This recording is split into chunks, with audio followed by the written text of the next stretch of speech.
Hi guys, kumusta kayo? Tara, samahan niyo akong maligaw. Pumunta doon sa pupuntahan ko.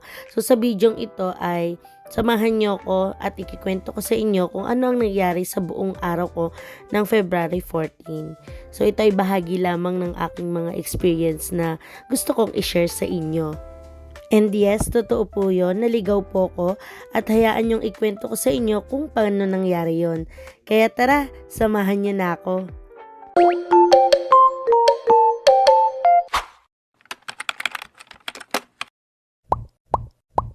Hi guys! Welcome back to my vlog. So let me share my experiences with you today, February 14, 2025, Hearts Day. So happy Hearts Day everyone. So siguro late ko na tong ma-upload. But anyway, gusto ko kasing i-share muna yung mga nangyari sa akin today habang fresh pa siya sa utak ko. So I actually went para mag-ayos ng mga dapat ayusin. So, I went first to Imus para ayusin sana yung sa insurance. Actually, naayos ko naman siya. Wala pa ngang 5 minutes ako na nasa loob and natapos ko na siya. And then, eventually, sumakay ako sa bus. So, malayo pa lang nakikita ko na ay bus. Tapos, ang tingin ko sa kanya is malaki. So, huli ko na nung napansin ko na ay carousel pala yung nasakyan ko kasi nakita ko na sa loob. Syempre, nahiya na ako bumaba at saka umaandar na din. So, sumakay na lang ako. And then, nung nakasakay na ako at nakaupo na ako, sabi ko dun, tinanong ko sa conductor kung, Kuya, saan po ba ako pwedeng bumaba kapag po pupunta po ako ng PRC? Yung pong sa Sampaloc, sabi kong ganon. Tapos, sabi niya, baba daw ako ng Buendia. Kasi nasa Imus nga ako. So, baba daw ako ng Buendia. Siyempre, naantok-antok pa ako dun sa sige, okay. Tulog-tulog muna ako. So, after ko, nung nakababa na ako sa Buendia, sabi ko, bakit walang jeep naman ditong dumadaan? Sabi, jeep daw yung sasakyan ko kasi. So, naglakad ako pa forward. And then, sabi ko, ay, bakit wala pa ring jeep? So, ang ginawa ko, bumalik ako kung saan ako bumaba. At ayun nga, may nakita nga ako na nakalagay na PRC, then sa baba ay Pasong Tamo. Ayun. So, sabi ko, ay, ito na siguro yon PRC. Tapos sumakay ako. Tapos sabi ko, Kuya, sabihan nyo nga po ako pag malapit na po ng PRC or nasa PRC na po. Ngayon, nung nagabot ako ng bayad, sabi ko, magkano pong bayad? 13 lang daw. Sabi ko, ang mura naman. Isip-isip ko. Sabi ko, ang mura naman nung pamasahe dito. Baka ganun lang ako talaga dahil jeep. Kasi hindi ako sanay na ganun yung pamasahe. Parang, alam mo yun, masyado siyang mura. Tapos, nung sinabi ko nga dun sa driver ng jeep na sabihin sa akin kapag malapit na ako sa PRC, sabi niya, ay malayo pa. Nandun pa yun sa bandang dulo. So, isip ko, bakit, sabi ko, sige, hindi ako masyadong nag-isip pala. Hindi ako masyadong nag-isip. Sabi ko, baka ganun lang talaga. So, ayun na, may nakita, sabi ko, okay, nasa Washington na. Kasi may nakita akong mga signage eh. Mga daan-daan. So, tapos maya-maya, nung nag-go forward yung jeep, nakita ko ay, Tejeros, Makati. Madaling salita, nasa Makati City ako. Pero hindi pa rin ako nag-isip. Sabi ko, ay, baka, ito lang talaga yung dadaanan. Kasi sabi nga nung driver ay, malayo pa naman daw talaga. So, ayun nga. So, apparently, nakarating ako doon. Sabi nung driver, sabi niya, PRC na. Tumingin ako doon sa paligid. PRC, nasaan dito? Kasi hindi hindi yun yung nai-imagine ko na PRC.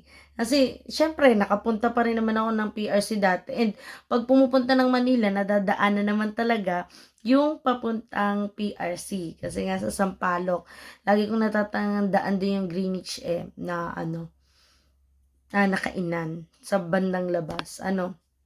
Tapos, sabi ko, nasan po dito yung PRC? Saan po dito? Di nagtaka ako. Ay, sabi, "Yun pong ano, ito po ba yung sa Sampaloc?" Sabi kong gano'n. Sabi, "Ay, mali ka ng sinakyan." "Ay, talagang mali po ba?" Sabi ko, "Saan po ako puwedeng sumakay?" Actually, hindi ako nag-panic. Sa tanong ko, "Saan po ako puwedeng sumakay pabalik?" Sabi kong gano'n. Tapos sabi niya, ano, "Sakay ka diyan ng ano," sakay daw ako ng jeep dun sa kabila. So, hindi na masyadong ano, hindi na masyadong nag-develop yung conversation. Then nung bumaba na ako, Diyos ko, ano nga, bigla pa akong maano kasi umandar siya agad, hindi pa ako fully nakakababa. Kita pa nung isang pasahero.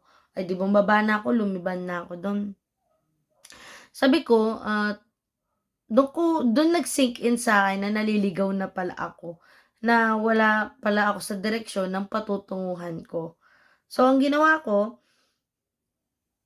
nakakita ko ng Jollibee, so I decided na kumain muna kasi nga siyempre ay gutom na ako nun kasi nga ay tanghali na yata nun o magtatanghalian. Actually, ano yung maaga nga lang kasi akong natapos nga dun sa pinuntahan ko sa Imo. So, madali lang din ako nakapunta sa Manila.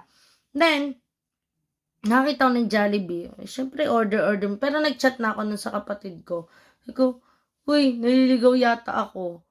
Tapos sabi niya, share ko daw yung location ko sa kanya.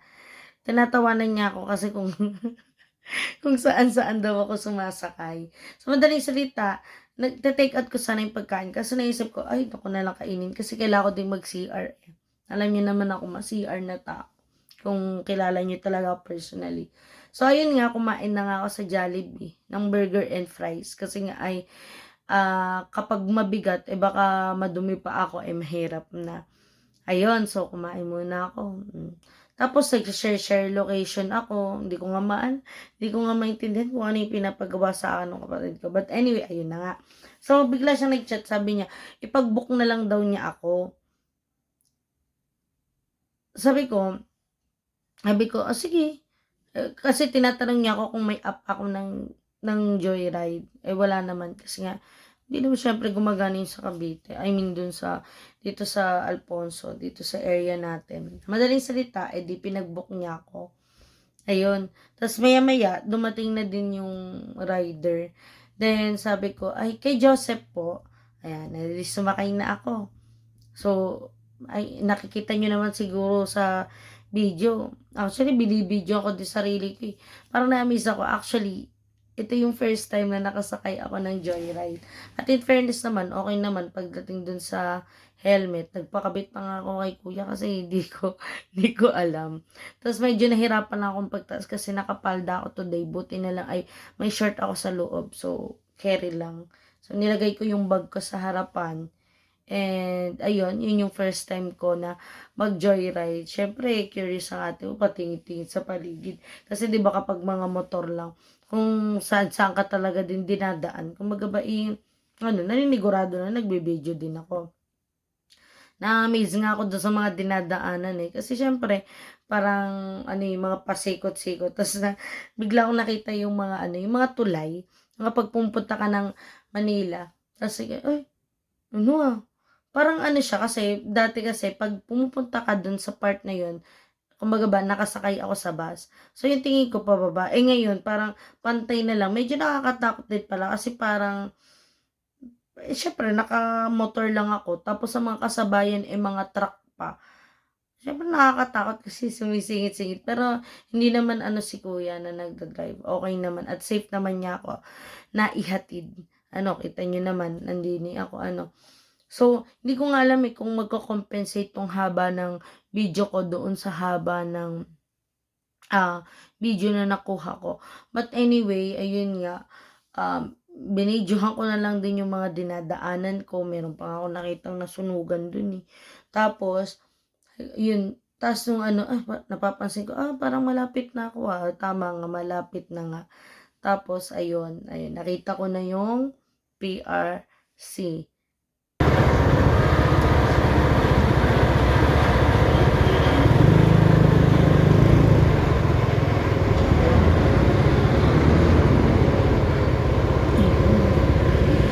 Matanda na. Thank you.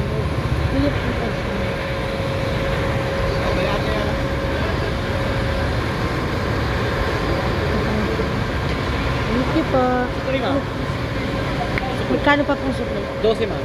Yun na po. Salamat po, ma'am. Thank you po.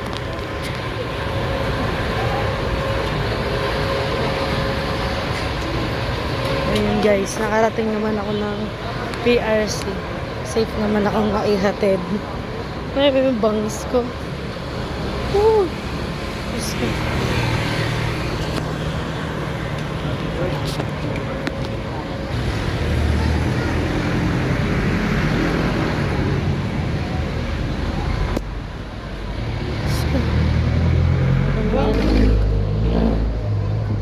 Ayun nga guys, nagkamali pa tayo ng entrance. Sorry naman. Malay ko ba? Dun pala. Saan ba? Tapos nagkamali pa nga ako ng daan. Ewan ko ba, dun ako sa may mga guard. Kasi dun dati dumadaan. Dun naman kasi dati nung 2016 pa yun. Kumbaga ba nung nag-file ako, at renew lang naman ang ginagawa. Kasi nga, syempre.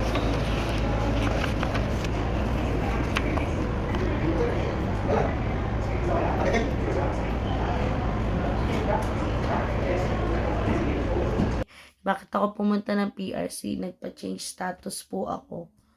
At pinapalitan ko na yung aking surname. Siyempre, para maayos na. Kailan ko pa inaasikasuhin. So, inuunti-unti ko na talaga siyang ayusin. So, ayun nga. May sukli pa nga ako dun sa rider. Pero sa layo nun. Tapos, ganun lang. Siyempre, hindi ko na kinuha yung sukli. Okay, sa inyo na po yan, kuya. Sabi kong ganun. Eh di, ayun nga. Di nakarating na ako sa PRC. Tapos pagpasok ko, siyempre, buti na lang, ready kasi ako, madami akong photocopy, lahat yata dala ko. Ayan, so kumuha lang ako ng petition na form, then nag-fill out ako, and then pinadikit yung doc stamp, and then yung aking picture, na may name ng aking, na may name na married name, and then, ayun, nag-proceed na ako sa pagpapanotaryo sa 3rd floor. Then, bumaba ulit ako para sa dun sa regulation division. And then, pinapunta naman ako sa kabilang building, which is malapit lang naman. Then, dun sa pinag-aayusan dati namin ng 2016. Pero baba ito. Dati kasi sa mataas ako nag-aayos eh. I mean, mataas na floor. Then, after dun sa window B, sa records, ayun. After sa records, bine-verify pa nila yung mga yung mga information. Kung tama ba talaga yung nakasulat na name sa master list sa PRC, ganon. Kasi yun yung mga naka-registered dun sa sa Leris. Sa Leris na account mo. Then, bumalik ako sa regulation division. Actually, after ko pala sa window B, nagbayad na ako sa cashier. Which is, nandun din yung regulation division. And then, ayun nga. Yun na yung pinaka last step. Sinulat ko lang yung mga information about myself, yung mga papa-change ko. And then, ang nakuha ko ay yung resibo at kung ilang working days. So, ang sabi sa akin sa PRCI, 7 working days. Pero ang mga weekend and holidays. So, mga 2 weeks, 5 days kasi ang isang week eh. So, ayun. So, maghihintay ako ng para dapat mag-a-appear na siya ng iba doon sa sa Leris account ko. Wala naman daw dong mababago bukod doon sa surname ko. And sana nga hindi ako mahirapan pagdating naman sa CPD. Kasi parang alam ko mahigpit na ngayon eh. And ayun nga. So after that, syempre, umalis na ako sa PSC, and I'm so happy kasi nga ay nakatapos na din ako ng lahat ng gagawin ko. And naging fulfilling yung ginawa ko today. Isipin mo, naasikaso ko yung sa Imus. sa insurance, and then I went to Sampaloc, Manila, na naligaw pa nga ako sa Makati, ano. Pero pinaka-importante dun is wag ka talagang magpa-panic kapag ano yun. Actually, may nakilala pa nga akong bata dun, eh. May nakilala akong bata kasi nga ay, actually nanghihingi siya ng pagkain, eh, kaso wala naman akong pagkain that time. So, binigyan ko na lang siya ng ano, ng pera. Hindi siya yung itsura na nanghihingi talaga, eh. Sabi ko, "Oh, ba't hindi ka pumasok?" "Pumasok po ako kahapon, ngayon lang po ako umabsent," sabi niya. Tapos sabi niya, "Eh, dapat, punta po kayo dun sa kabila, baka po dun kayo puwedeng sumakay." Eh, kaso nga lang hindi na nga ako nag-gano'n kasi nga ay nagpa-book na din naman yung kapatid ko, si Joseph. Eh, di para diretso na nga naman ano. Actually, naisip ko na yun kaso nga ay wala ngang kasakong up-up tas karaniwan 'pag nagbo-book ako ay Grab talaga. Kasi magkakasama kami ni nanay karaniwan, eh. So, kotse talaga yung pinapa-book ko. So, ayun, after ko sa PRC, bigla namang umambon-ambon at umulan na nga. Siyempre ayoko namang umalis na ano, kasi haggardness yung dating ko, eh. So, pumunta ako dun sa Greenwich para sana mag-CR. Sarado na naman. Kumbaga ba, naka-lock ba, na hindi nila pinapagamit. Then pumunta din na tumawid ako ng tulay sa KFC, sarado din. Sabi ko, pinapagamit ba nila yung ano dito, mga CR? Pero anyway, ayun. Nakakita din naman ako eventually do'n sa katapat sa McDo. Pero nag-ayos na ako ng pag-iitsura ko ay sa KFC. Kasi nga ay siyempre kailangan nating mag-ayos naman. So, after that, sumakay ako ng bus naman papunta ng MOA. Ayun. So, papunta ng MOA kasi nga ay hindi ko pa rin naman natiis yung kapatid ko. Binili ko siya ng gift. Kaysa ako nanghihiram siya. But anyway, ayun nga. Sana masaya siya. Masaya naman siya actually. May pag-kiss pa nga yun, eh. Pero nalulungkot lang din ako at the same time kasi nga ay hindi ako nakapasok today. Tapos kumanta yung mga bata ko. Di ko man lang sila napanood at nasuportahan. Kaso wala, eh. May mga bagay talaga na kailangan tayong mas unahin. Ayun. So, inuna ko na talaga siya. So, ayun nga. Tapos bigla naman akong nakakita ng lipstick na gusto ko. Eh, yung nung bumili ako, ano, itong lipstick ko, ayan, yan, nasa taas. Nung bumili ako, ano siya, full price. Tapos nakita ko dun, naka-buy one, take one. Actually, napakaganda. Isipin mo, alas 3 pa to. Alas 3 pa tong lipstick ko. Hindi ko na yan nilagyan ulit, pero ganyan pa rin yung kanyang, ano, yung tingkad ng kulay niya. O, diba? Napakaganda. Sabi ko, ay perfect. Sabihin ko na nga, Maybelline. Ayan. Pakaganda nung lipstick. Lip tint. Lip tint. Super Stay. Matte. Ayun. So, after ko makabili ng gift, actually, ang tagal kasi nilang sumagot. Kasi nga, nagpapatulong ako sa kapatid ko. Tapos, eventually, tinanong ko na rin yung kapatid ko na pagbibigyan. Kasi nga, baka mamaya ay pagdating ay hindi naman pala magustuhan at hindi naman pala yun ang gusto. Pero ang galing kasi yung nasa isip ko na gusto ko para sa kanya, yun din talaga yung gusto niya. 'Di ba? Pero yung gusto ng pangalawa ni Joseph, hindi niya bet. So, mas kilala ko ang kapatid kong bunso. Yun. So, hindi sila magkatulad. Yun. So, after nun, hindi na rin ako kumain muna sa MOA. Sumakay na ako kasi nga medyo umaambon na nga kasi hindi medyo umaambon talaga. So, sumakay na ako papunta naman ng PTEX. So, nakarating ako sa PTEX ay mga magfa 5:30. Ay, mga 5:30 na siguro nun. Tapos ay bumili lang ako. Siguro mga 5:40 ganun. Bumili lang ako ng makakain, yung sa Bascom na makakain, tapos pumila na ako sa second floor, gate 2, papunta sa Cavite, syempre. So, ayun, nagdire-diretso na ako ng ano, kasi nga'y gabi na at nakauwi ako ng saktong mga 9:50. So, almost 10 o'clock na din, 10 PM na din. Huminto pa ako diyan sa labasan ng bahay namin kasi sabi ko ang ganda ng ang ganda ng sky. Pinicturean ko muna yung mga stars. Wala lang, cute lang. Natuwa ako dun sa mga naging experiences ko today. Kasi nga hindi yun something na karaniwan kong nararanasan. And I'm happy na I did it on my own. I mean physically. But with the help of the Lord, syempre.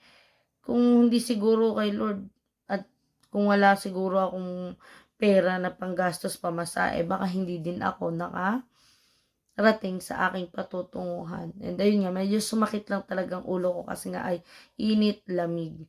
Pero mabuti na yung marami akong natapos. And syempre, thank you dun sa dati kong ka-co-teacher. Siya kasi yung kausap ko habang papunta dun. Siya yung nag-ano sa akin kasi sa kanya ako nagtanong kung ano yung mga gagawin. So, that's it guys. Thank you for listening at kung ikaw man ay nakarating sa dulo ng video na ito ay thank you so much. Thank you, thank you, thank you. Ayun. So, bakit mo nga ba ginagawa itong mga video na to? Ito ay hindi naman para magpasikat or what. Ito ay para din may balikan ako. Kasi ito yung mga parte ng alaala mo na hindi mo alam kung kailan mo makakalimutan. Alam mo yun? So, habang naaalala ko pa, mas maganda kung naire-record na. Kasi hindi naman natin alam kung hanggang kailan ang buhay natin.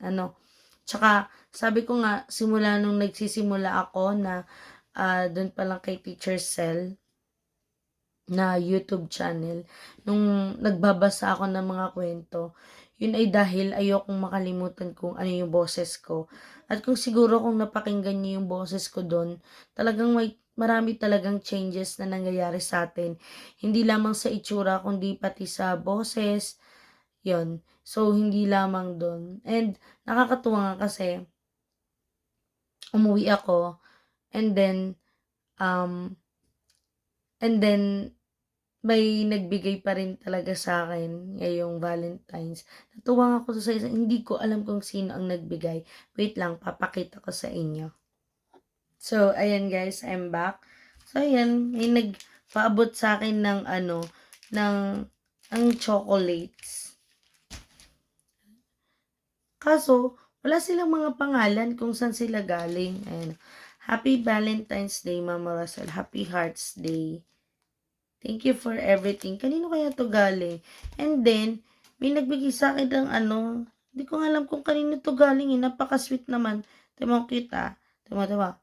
Oh, tapos,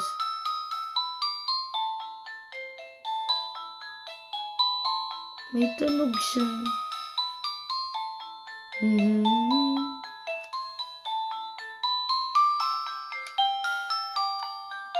Cute. Ayan, layo natin ako.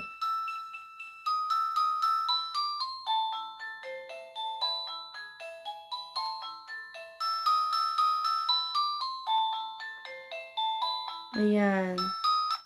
So, thank you so much kung sino man ang nagbigay nito. Sana nilagyan mo ng name. Kasi pati dun sa box wala. Wait lang, check ko kung meron sa box. Baka meron. Hindi ko lang napansin. At ayun, yes, wala talagang nakalagay na pangalan kung kanino siya galing. But anyway, thank you guys for still remembering me. And alam kong may mga nag-attempt na makita ako or pumunta sa akin. But anyway, ayun nga, pasensya na kayo kung wala ako. Wala ako today. And, ayun, Happy Hearts Day everyone. So, dito ko na lamang tatapusin. Kanina pa nga ako nagpapaalam sa totoo lang. Kanina pa ako nagpapaalam sa vlog. But anyway, thank you guys for listening. And for loving me.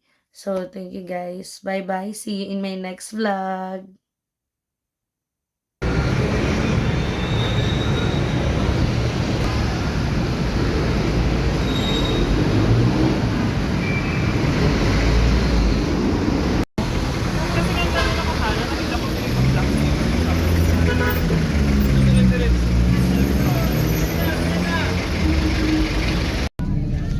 Lupang kasi yan, diba? Tapos magkaingat ko din naman.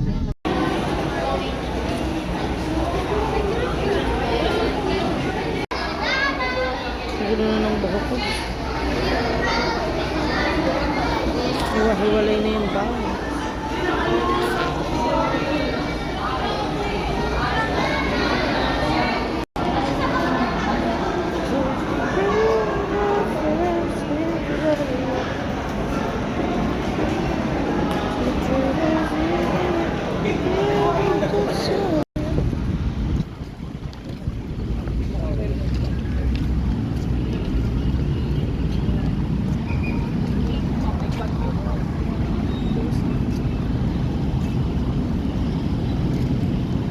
Ayan guys, pauwi na ako. Sasakay na ako ng bus. Dumaan lang talaga ako sa mall para may bilhin. Regalo. Pagpasensyahan yun ang bangs. Talaga naman. Umuulan kasi dito. So, ako'y sasakay na.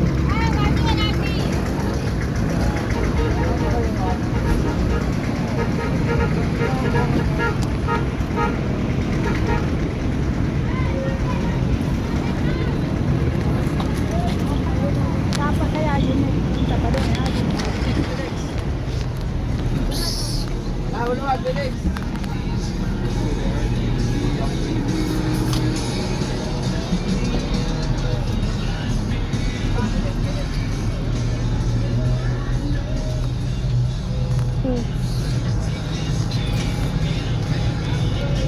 Umuulan na.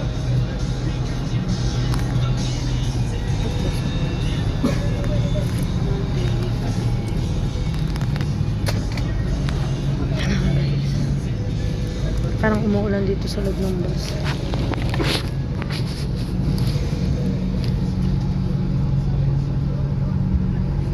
Ay.